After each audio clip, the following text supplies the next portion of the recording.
მიმართავ ეროვნულ გამთავისუფლებელი მოძრაობის ყველა წარმომადგენლებს, მათ შორის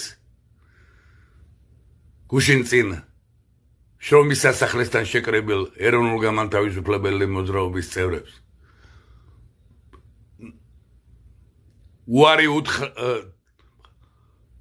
უარი უთხარით ეგრეთ წოდებული უზენაესი საბჭოს დეპუტატების უზენაესი საბჭოს სესიას. მისცემთ სამართლებრივ უპირატესობას მოღალატეობრივ უზურპირებულ ხელისუფლებას. რადგან სამართლებრივად უზენაეს საბჭოს დეპუტატები არიან იურიდიული ძალის არქონე, რაც საკვირველია უზენაესი საბჭო როგორც ინსტიტუცია არის იურიდიული სუბიექტი,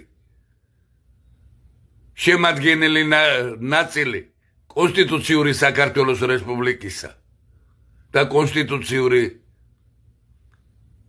კანონიერი ხელისუფლებისა, მაგრამ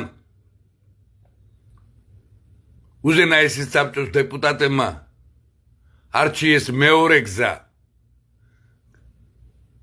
1997-98 წლიდან უზენაესი საბჭოს დეპუტატები იღებენ პენსიებს.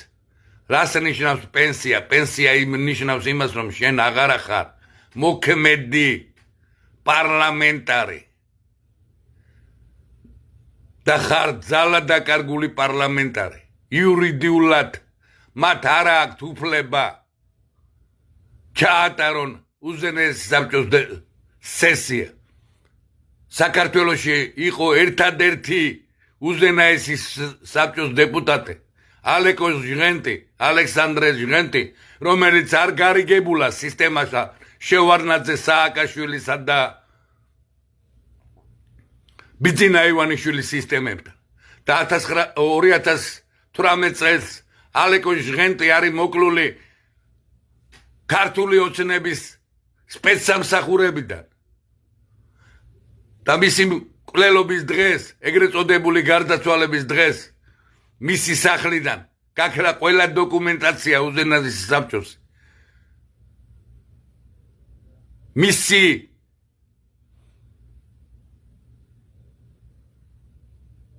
ვიდეოები და ფილმები 1993 წლის ფილმები, რომელიც რეალურად ხილებელი იყო დანაშაულებრივი